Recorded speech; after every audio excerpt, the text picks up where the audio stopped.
Good evening. কি খবৰ আপোনালোকৰ? ভালনে বাৰু? মোৰ ভালে। বিহু কেনেকুৱা চলিছে বাৰু প্ৰস্তুতি? মই বিহুৰ অলপ বজাৰ কৰিম বুলি ভাবিছোঁ। ওলাই যাব ওলাইছোঁ। আপোনালোকে বজাৰ কৰিলে নে নাই জনাবচোন বাৰু। মোক চাওঁ গৈ কি পাওঁ। বজাৰ কৰিব চাই থাকিব, ভিডিঅ'টো সকলোকে চাই থাকিব। আপোনালোকক সকলো মই দেখুৱাম কি লওক। বজাৰ আহি পালোঁ, চাওকচোন কিমান মানুহ হৈছে, ইমান ভিৰ, সোমাবই নোৱাৰি। বাপৰে বাপ, আহিছোঁ বজাৰত, সোমাই আহিছোঁ। চাওকচোন কিমান মানুহ হৈছে, চাই যাওঁ আপোনালোকে। সোমাবই নোৱাৰি, বাপৰে বাপ। বস্তুৰো বহুত দাম হৈছে চাগে, আৰু নিব পৰা নে নাই ন ঠিক নাই। আৰু বস্তুবিলাকৰ বহুত দাম হৈছে দেই, বাপৰে বাপ। চাওকচোন বিভিন্ন ধৰণৰ বস্তু ওলাইছে, কিন্তু দাম কিন্তু বহুত। কিবা আনি লৈছোঁ আৰু ছোৱালীৰ বাবে লৈছোঁ। কিবাকিবি দেখুৱাম বাৰু মই আপোনালোকক চাই থাকিব ভিডিঅ'টো। ভাল লাগিলে ভিডিঅ'টো লাইক কমেণ্ট কৰি দিবচোন। আপোনালোকক বজাৰ চজাৰ কৰিলে জনাব। মই এতিয়া বিহুৰ ওচৰতে আহিলোঁ, সেয়ে বহুত দামো হৈছে, মানুহো ভিৰ হৈছে।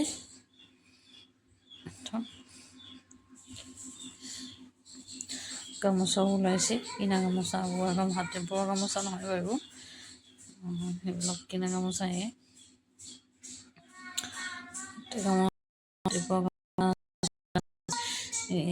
বজাৰত গামোচা চাই যাওক আপোনালোকে, চাই যাব আপোনালোকে এইফালৰ পৰাই। মই দেখুৱাই গৈছোঁ আপোনালোকক।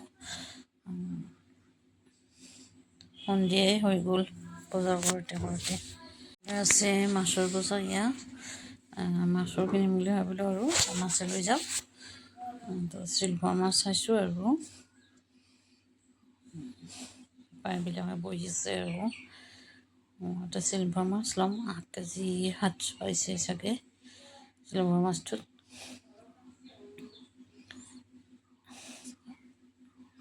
চব্জি বজাৰ আছে, চব্জি বজাৰ আপোনালোকক নেদেখালোঁ বাৰু, ডাইৰেক্ট মাছৰ বজাৰতে আহি সোমালোঁ।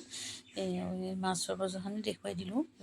এক চাইডে চব্জি বজাৰো আছে, চব একেলগে বহি। কাপোৰৰ বজাৰ বেলেগ, চব্জি বজাৰ বেলেগ, মাছৰ বজাৰ বেলেগ বেলেগকৈ মাছ জুখিছে। মাছটোত 1 কিলো 700 আছে, 200 টকা, 255 হৈছে মাছটোত। আৰু কাটি দিবলৈ কৈছোঁ, যিহেতু ঘৰত গৈ কাটাটো দিগদাৰ হয়, কাটি দিব, কাটি লৈ যাম।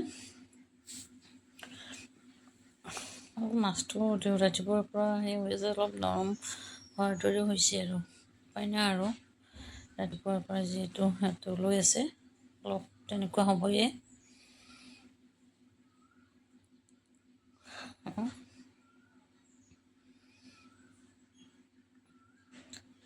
গৈছিলোঁ নলওঁ বুলি, ফ্ৰী গৈছিলোঁ, পিছত আকৌ আহি ল'লোঁ।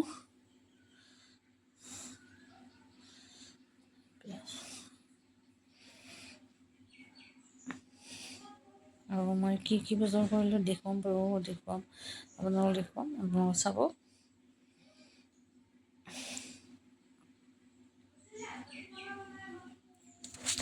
সেয়া চাওক মই কি বজাৰ কৰি আনিছোঁ। কাৰণে গেঞ্জি, স্পৰ্টিং, মোৰ কাৰণে নাইটি আনিলোঁ, হাফ পেণ্ট আনিলোঁ, গিফ্ট দিবৰ কাৰণে। কাৰোবাৰ কাৰণে গেঞ্জি আনিলোঁ, কাৰোবাৰ কাৰণে আৰু স্পৰ্টিং আনিলোঁ।